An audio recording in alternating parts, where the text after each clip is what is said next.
नमस्कार दोस्तों, नॉलेज से नॉलेज में आप लोग को स्वागत करता हूं। दोस्तों, आज हम आप लोग को द्विघात समीकरण का एक ऐसा क्वेश्चन बताएंगे जो हर साल आता है। तो दोस्तों, इस प्रकार का क्वेश्चन हर कंपटीशन एग्ज़ाम में ये देखने को मिलेगा और साथ में हाई स्कूल के एग्ज़ाम में ये 100% आता है। इस प्रकार का क्वेश्चन द्विघात समीकरण का प्रश्न है। देखिए, इस प्रश्न को हम लोग पढ़ते। ऐसी दो संख्या ज्ञात करनी है जिनका योग 27 हो और गुणनफल 182 हो। समझ में आया ना? तो इसको हम ज्ञात करते हैं, देखते हैं कैसे ये ज्ञात होता है। तो देखिए, हमको संख्या तो मालूम है नहीं कोई संख्या, और दोनों संख्याओं का योग मालूम है और उसका गुणनफल।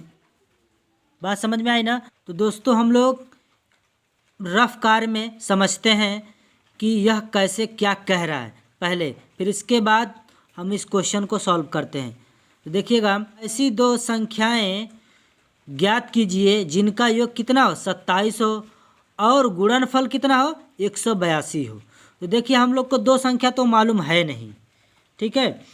तो हम लोग पहले दो संख्या ज्ञात करते हैं। तो देखिए, अगर हम लोग पहली संख्या अगर मालूम हो गई तो दूसरी संख्या ऑटोमेटिक मालूम हो जाएगी इस योग के थ्रू।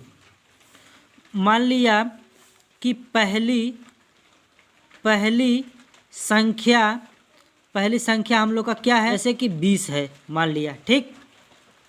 20 है पहली संख्या। तो 20 जब पहली संख्या है, संख्या का योग कितना दिया 27 दिया है, ठीक है। अब पहली संख्या हम लोग का 20 है, तो दूसरी संख्या ऑटोमेटिक ज्ञात हो जाएगी। तो क्या होगा 27 माइनस 20। बात समझ में आया ना? तो 27 माइनस 20 हो जाएगा। तो अब देखिएगा, 27 में से अगर 20 निकालेंगे तो कितना बचेगा 7। ये दूसरी संख्या हो जाएगी। बात समझ में आया ना? तो ये रफ कार्य था। सवाल को स्टार्ट करते हैं लगाना, ठीक है। तो दोस्तों, यहाँ पर हम सबसे पहले हल लिखते हैं। क्या लिखते हैं? हल। देखिए, ऐसी दो संख्याएं ज्ञात कीजिए। तो दो संख्याएं ज्ञात कीजिए, तो हम सबसे पहले लिखते हैं कि माना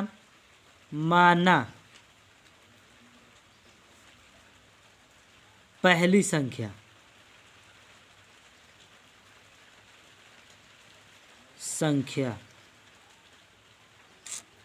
समझ में आया ना?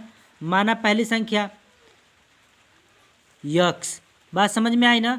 तो दूसरी संख्या ऑटोमेटिक मालूम हो जाएगी। तो लिखेंगे अतः दूसरी संख्या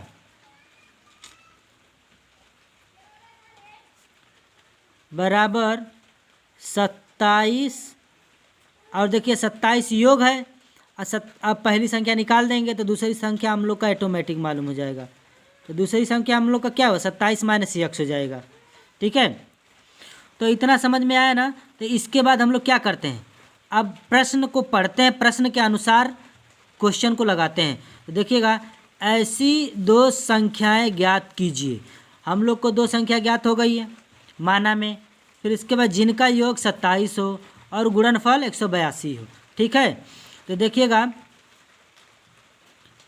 ये हम लोग का हिंट दिया था, इससे हम लोग को पहली या दूसरी संख्या मालूम हो गया, ठीक है। अब ये देखिए, गुणनफल दिया है। प्रश्न के अनुसार चलते हैं। तो प्रश्न के अनुसार जब चलेंगे तो क्या लिखेंगे? प्रश्नानुसार।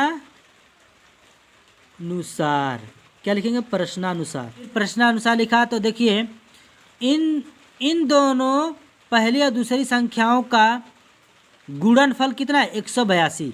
तो हम लोग का देखिए, यक्स गुणे, यहाँ पर गुणनफल है ना, तो यहाँ पर गुणे लगा दो ब्रैकेट में 27 माइनस यक्स। बात समझ में आया ना? इन दोनों संख्याओं का गुणनफल कितना है 182। बात समझ में आया ना? फिर इसके बाद अब देखिए, यह पहला पद है, यह यक्स ये 27 से गुणा करेगा तो हो जाएगा 27 यक्स। बात समझ में आया? फिर इसके बाद यही यक्स फिर यक्स से गुणा करेगा तो माइनस का यक्स स्क्वायर हो जाएगा, ठीक है। बराबर 182। बात समझ में आया। अब देखिए कि यह हमारा द्विघात समीकरण लगभग बनने जा रहा है।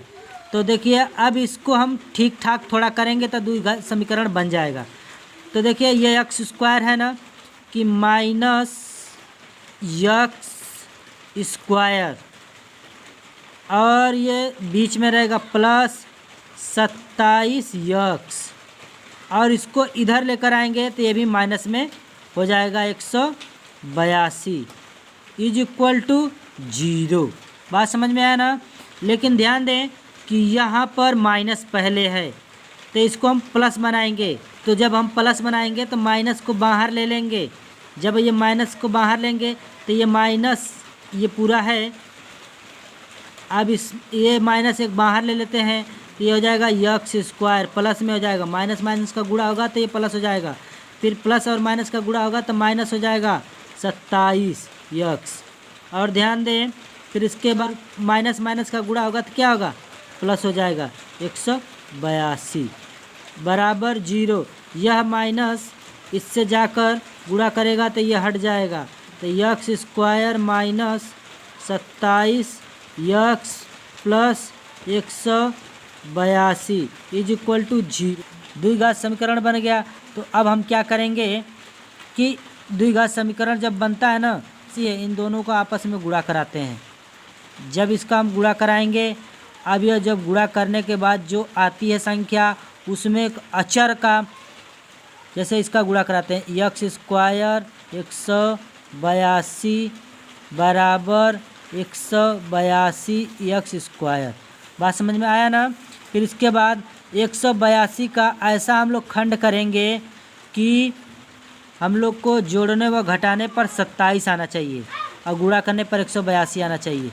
फिर इसके बाद 182 का हम लोग क्या करते हैं, गुणनखंड करते हैं। पहले 182 को 2 से पहले काटते हैं, 9 दूनी 18, 2 एकम 2, ठीक है। फिर यह किससे कटेगा, 7 से। ध्यान दें पहले छोटी संख्या से गुणनखंड करते हैं, फिर उसके 13 7 91, फिर 13 एकम 13। तो देखिए इसका गुणनखंड हो गया ना। तो 2 से गुणनखंड किया 182 का, 2 से गुणनखंड किया तो 91 आया, फिर इसको 7 से काटा तो 13 आया। तो देखिए 7 दूनी 14, 13 एकम 13। तो हम क्या लिखेंगे यहाँ पर, एक्स स्क्वायर माइनस एक्स। अब ये देखिए एक्स स्क्वायर ज्यों का त्यों लिखेंगे, ये माइनस ज्यों का त्यों लिखेंगे। अब ये एक्स लिखेंगे। बात समझ में आया ना। फिर उसके बाद 14, 7 दूनी 14 लिखेंगे, फिर प्लस 13 को लिखेंगे। बात समझ में आया। 14 13 हियम 182 और 14 और 13 कितना होता है, 27। बात समझ में आया। जोड़ने पर ये कितना आया, 27 आया, गुणा करने पर 182। फिर इसके बाद प्लस 182 को ज्यों का त्यों लिखेंगे बराबर 0।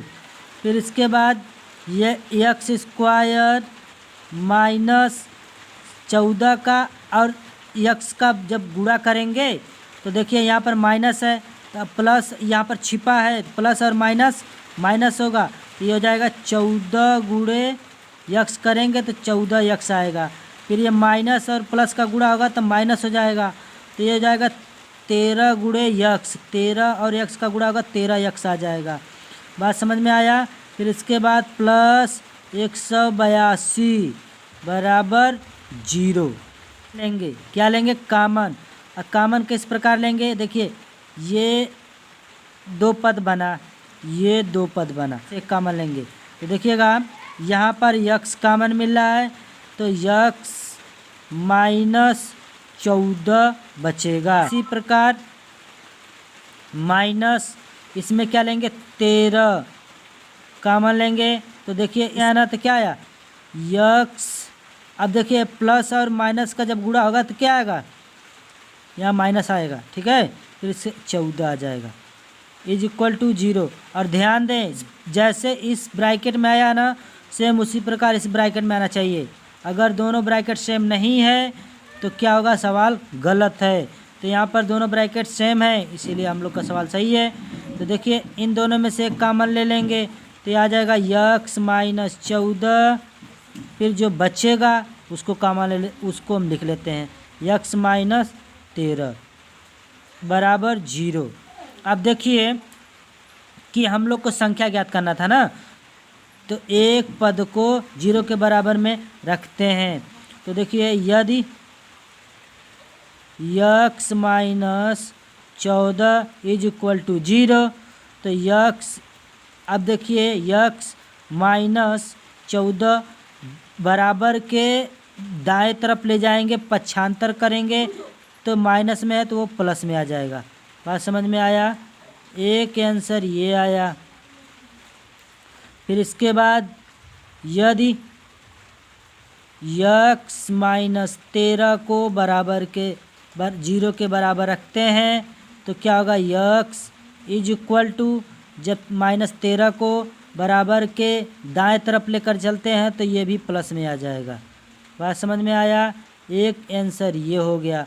अब हम लोग किसी 14 को या 13 को x यहाँ पर रखते हैं तो देखिए 13 को जब 14 को रखेंगे तो ये 14 पहली संख्या हो जाएगी x के बराबर। यहाँ पर जब रखेंगे, यहाँ पर रखेंगे 13, 27 माइनस 14 तो ये क्या हो जाएगा, 13 आएगा। आएगा ना? ये दूसरी संख्या, ये पहली संख्या, यही आंसर है। तो हम लोग का पहली संख्या ये है और दूसरी संख्या ये है, यही आंसर है। उम्मीद करता हूँ आप लोग को यह प्रश्न समझ में आ गया होगा, बहुत इजी था। तो आप लोग हमारे चैनल को सब्सक्राइब करें, शेयर करें, कमेंट करना बिल्कुल ना भूलें।